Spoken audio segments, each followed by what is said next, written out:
you and I met in 2013. Yes, we did. A lot has changed in both of our lives since then. Most notably, we both have children. We're both dads now. High five. High five. Question, what does being the world's best dad mean to you? Man, well, I have the world's best dad currently, and most of the stuff that he showed me, you know, has been like, you know, his dedication, his time management, his commitment to being truthful.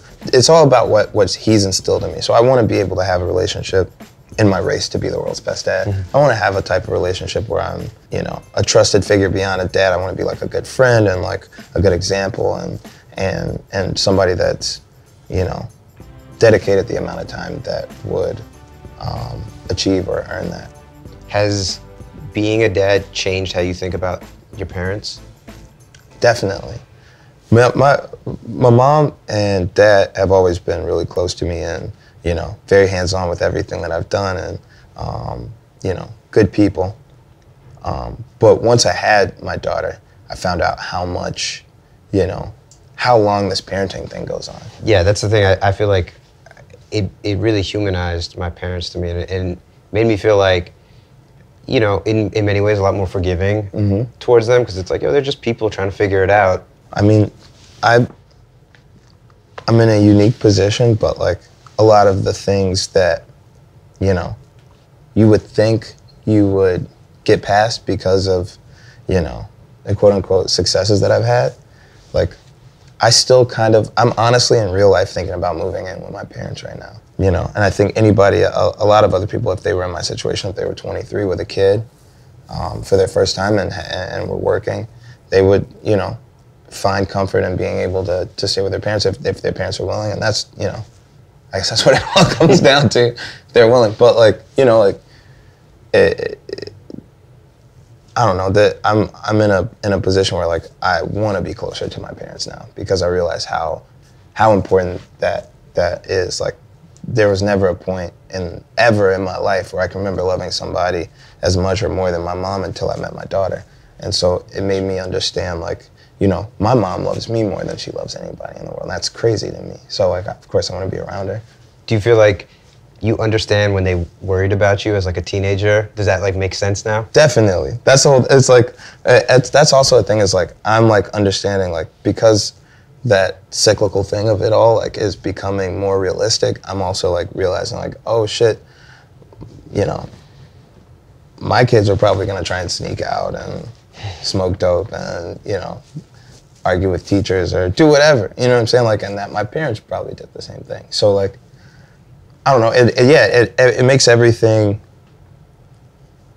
it's kind of sobering a little bit, you know? To a certain extent, it's like, oh shit, like it's just gonna keep going. I'm gonna have kids, my kids are gonna have kids and so on and so forth. And, but there's also a lot of beauty in it and something, you know, romantic about it. Take me back to, you know, you find out that your lady is pregnant. Like, what was the first thing that shot through your head? Holy shit.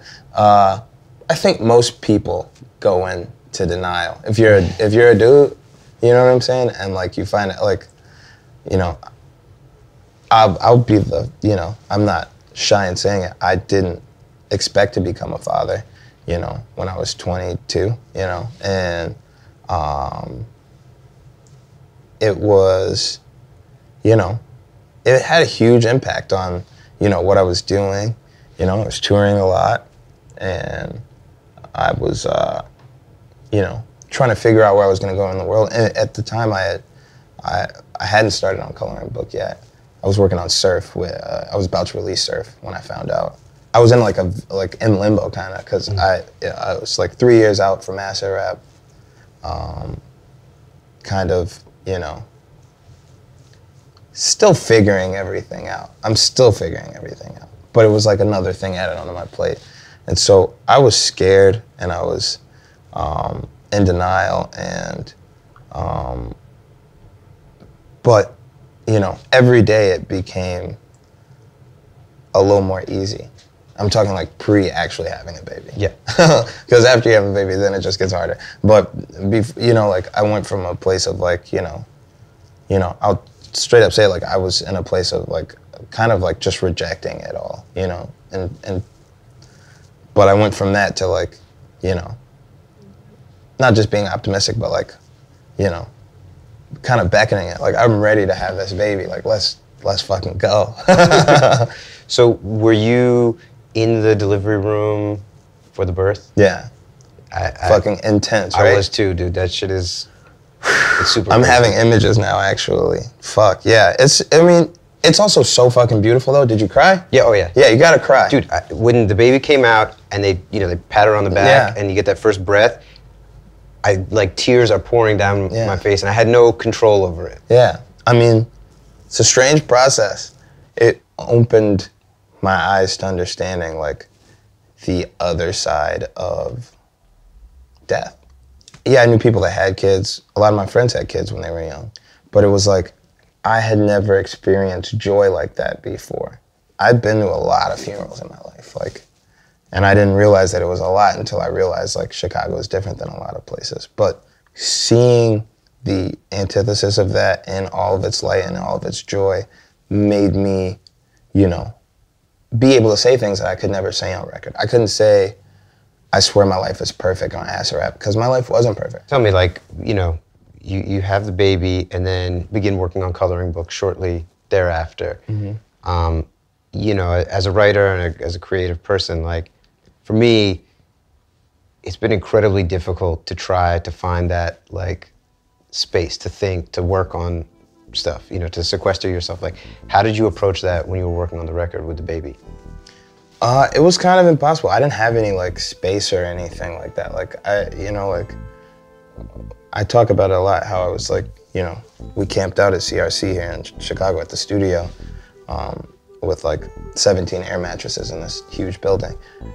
But, like, my daughter and the mother of my child were also staying at the studio with me, like, in a room on a terribly uncomfortable inflatable mattress, like, and trying to, like, balance between, you know, rooms and, like, build a home inside of a studio it's impossible. They're two completely different things, and that balance is something that, you know, I learned a lot about.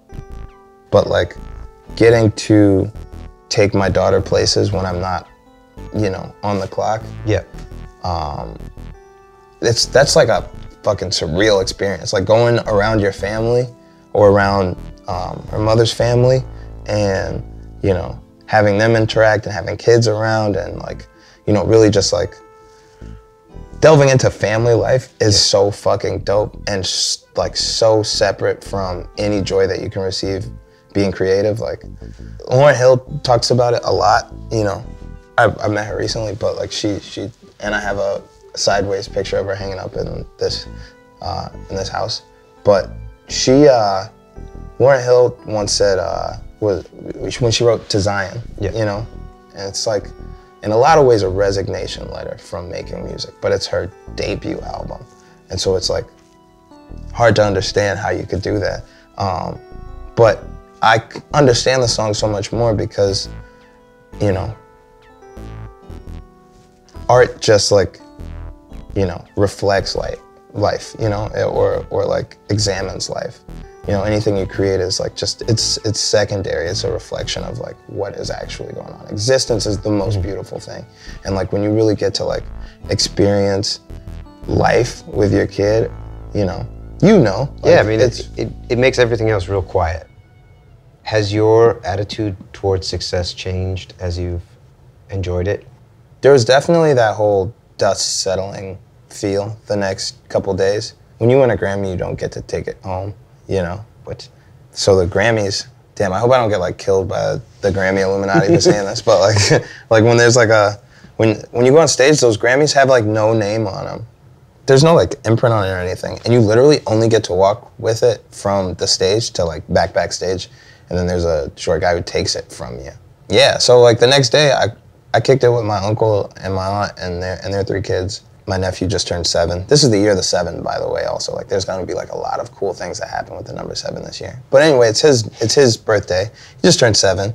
And they came over, and we just, like, we just kicked it. And at one point, my uncle asked me, he was like, "Is this like the dust settling thing? Like, is it like you were like?" He gave me an example of Felix, who's my little cousin that just turned 7. He was saying that like Felix was, you know, great all week and like had an amazing birthday and was so nice to everybody, and then the day after he was just kind of like, you know, just kind of 7-year-old mean to everybody. Yeah.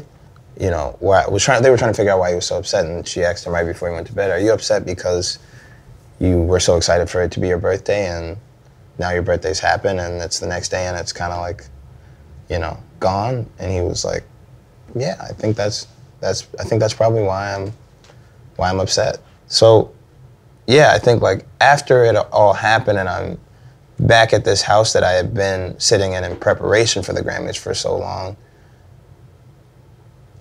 and now I've won the Grammys but don't have the Grammys, and I'm at the house, but like there's not like a party going on or anything, and I'm just kind of like sitting in it. Like,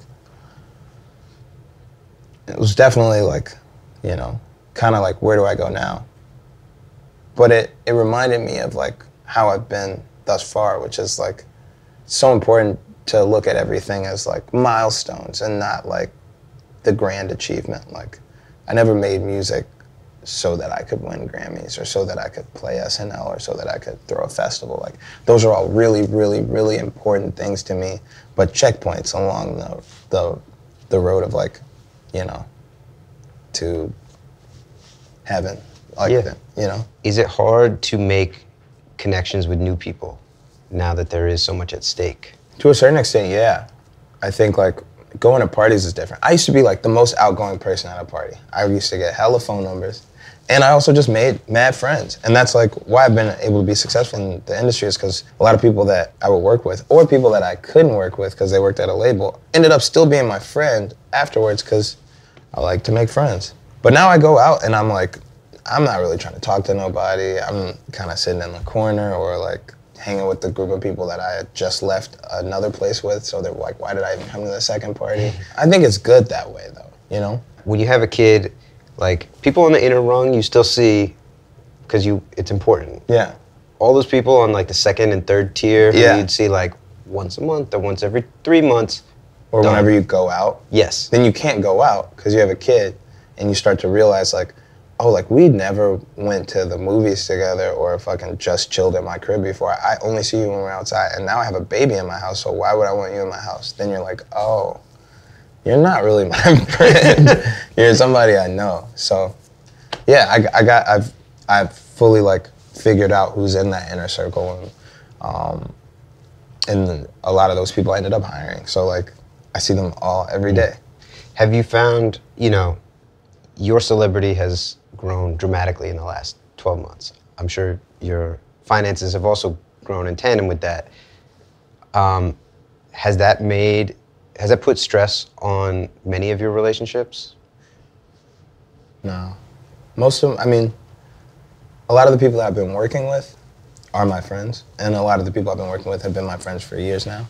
I do get stressed like when I'm trying to like, you know, if we're trying to go to Navy Pier, we're trying to go to the movies, we're trying to go somewhere, and I'm kind of slowing up the group by stopping and taking pictures with people or talking to people, or, you know, or not able to come hang out at all because I have to do something.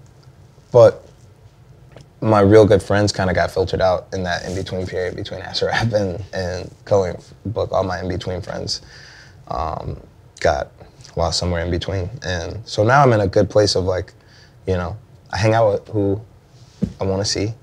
And, you know, I'm definitely still working on getting more time so I can see people that I want to see. But no, I don't really have a lot of like people that are like, oh, you changed, like, because I'm still here, and you know. So I noticed that you were one of the writers on Father Stretch My Hands from Kanye's record. Were you the brains behind the bleached asshole line? No, I didn't do that line. Okay.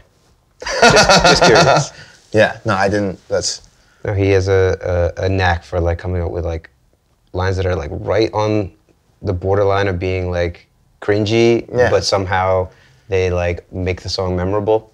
Yeah, he's like is a comedian in a lot of ways. Like, he writes stuff that, you know, is painfully funny and painfully true. Mm-hmm. And and that's why you respect comedy, and that's why you respect his work. And his best lines are lines that are just, you know, funny, whether it's like a word being mispronounced or like, you know, a weird take on something that a lot of people, you know, wouldn't necessarily say out loud, or, you know, not making light of, but kind of like in a clever way exposing, you know, something that's socially wrong, you know? We've had some very good conversations and some very good hangouts. I went over there a couple months ago, and I was staying in Malibu for a little while, working on some new stuff, and he was out there, and we had like a little play date with Saint and Kinsley, and it was awesome, and we kicked it, and we talked about everything going on in the world. You know, Malik Yousef was there, and Noah, and yeah, it was cool. When we were talking earlier, you were talking about the extensive use of acid, and it seemed kind of like you were trying to, you know, you were using it to insulate yourself from something, right? And I've read in other interviews where you talked about going through like a Xanax period. Like, do you feel like, are you an anxious person? Do you deal with anxiety? Yeah, definitely. But I don't know if it's necessarily more than anybody else in the world. I think like anxiety is also something that I'm just now being exposed to. It's like a really big conversation and idea that I'm getting introduced to now is like Black mental health, because for a long time that wasn't like a thing that we talked about. Like, I don't remember it. I don't remember people talking about anxiety or like, you know, social, like I just don't remember anybody like when I was growing up that really being a thing. And so now that I'm starting to like get a better understanding of like, you know, of that part of my life, it's like I'm kind of like scared of like medication and shit like that. Like, I'm cool with self, like I like to smoke weed and shit to chill out, but like now that I've gone through like so many different stages in a short period of time, like really just high school through now, like I'm not really trying to try no new drugs, even if they're prescribed, I'm chilling. You know, you talked about seeing friends die, literally seeing them die in front of you, and going to more funerals than a person should go to as a teenager. Do you see behavior after that and think like it might be the result of like post-traumatic stress? Yeah. Yeah, I think like I could to a certain extent have PTSD. But nah, I don't got no PTSD. I'm chilling. Like, I don't ever want to convince myself that I'm hindered by anything, that any of my experiences, because I also believe in God, and I understand to it that, you know, everything that's happened in my life, somebody already knows that shit happened, and that what's going to happen, and put things in place for certain things to happen. And so I can't look at anything like, you know, like this is a crippling like event that happened in my life and now like shit has changed, you know, or like, oh man, I grew up poor, so now like, now that now that I have some money, like I need to post about how I came from the gutter in 79th and shit like that. I don't feel like that. Like, nigga, it was supposed to happen. Like, I don't know. Like, I don't know. Like, there's definitely a lot of things that have happened in my life that would cause me to think a certain way or feel a certain way. But I don't label those experiences as like traumatic events or like, or even like when I was doing drugs, like they are events that were paradigm shifts in my life. But I don't know if they were like, they're not like, doesn't like cause a disadvantage. Fair. So you've obviously recently, both musically and it seems in your personal life, embraced faith in a sort of newfound way. What denomination are you? I guess I'm a Christian. Okay. Yeah. And I'm not necessarily like, I don't get to go to church every Sunday, but I do still attend church. I have a church home. I think one thing that everyone gets caught up in is the organization of it and is the church itself. And a lot of people that are quick to tell you that they're an atheist or that they're not, that they don't, that they're not Christian or whatever. You could talk to them for a long time about spirituality and about a God and how their God exists. And I don't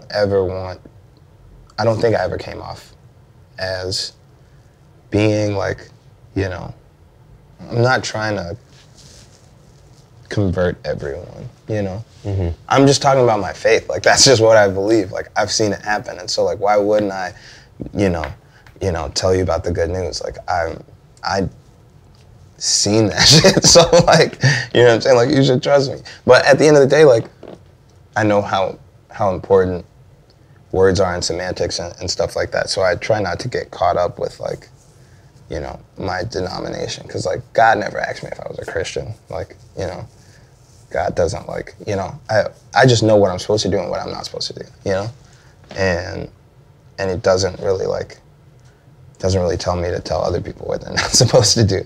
Like, everybody's got their own path and they have their invitation to the seat at the table, but if they don't want to, like, niggas gotta do what they gotta do. Like, so, like, a lot of artists, when they get to your level of success, like, the next thing that they do is launch a label, sign artists, mm-hmm. and become, like, a mogul, right?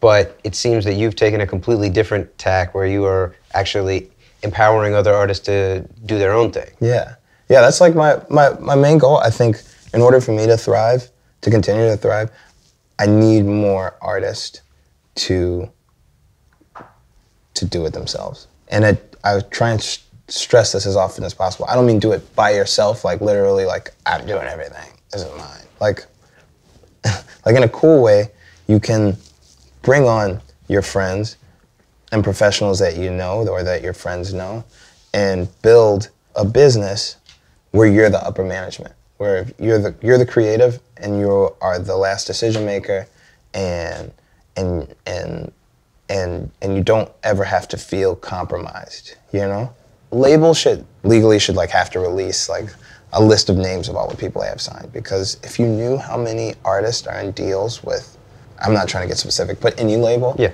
you'd be like, who the fuck is this? Like, why did you sign this person 7 years ago and their debut album is still shelved? Like, why don't I know anything about this artist? I don't want to see people keep going through that. And I also want to see myself thrive. I'd like to be proof, mm-hmm. that it works. I don't want to be like the one guy it worked for. Like, that's not my goal at all. I'm trying to, like, get other motherfuckers to just do it, And, you do need a manager, and you do need somebody to book stuff for you, and you do need an assistant, and you do need, obviously, like, video directors and an engineer and tour manager and a production manager, and there's a lot of things that you'll need and that you'll grow to expand on as you expand. But you sign to a label and you get a boss, and that shit's just fucked up to me. Like, why should you have a boss? So I have a question about the song No Problems. On it you say, if one more label tries to stop me. What have labels done to try to stop you? Push me out of headline position so that their artist could be a headliner, or like, not cleared songs.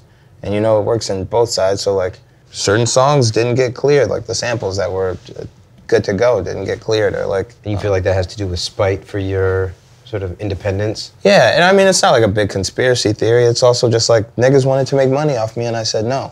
In a lot of positions where it's either them getting the money or me, like, of course they're going to, step in the way. Also, yeah, I've in the past told people they shouldn't sign with certain people. And it's not because I want them to sign with somebody else, just because I met that person and they're not good people. So I tell them that, and when they hear that back, then they like tell other people bad shit about me. And the cool thing is the shit about me ain't true, so I'm not worried and shit. But like, it is like a little bit of like a high school thing. This industry is like very like gossip and who hangs with who and who signs to who and stuff like that. And I've come in and out of being a person that they all wanted to fuck with and a person that no one wanted to fuck with, and back and forth for a long time. So to switch gears a little bit, in the interview you did with Semtex, you talked about how your next project is going to be your first album, and that everything that's preceded it was a mixtape. What is the distinction that you make between those two things? I think opening the scope. I think in part, I might actually sell this album. That's like a big step in it itself. I kind of hate the fact that I can't chart, you know, really. Like I can chart, but like the way they have the stream shit set up is weak as fuck. It's unfair. And, you know, I don't know if it's like 1,500 or 1,700 streams is the equivalent to one unit. Mm-hmm. And that's just, you know, that's unfair. Like, nobody listens to their song 1,700 times when they buy it. Fuck out of here. Like, and so it, you know, it makes it hard. I can't really, like, I can't compete with other people. Not that the charts matters at all, but like, come on. Like, anyways, I got the, I think having it for purchase would be dope.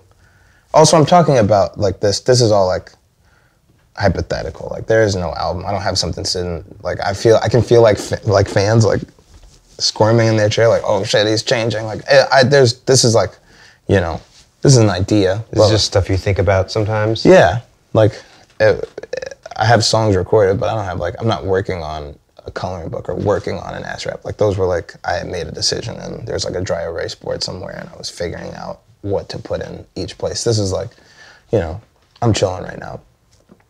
But I think, in part, it's it being for retail, and then also, I want to make something that's got a wider scope, you know? 10 Day was all about getting suspended. Acid Rap was a lot about acid.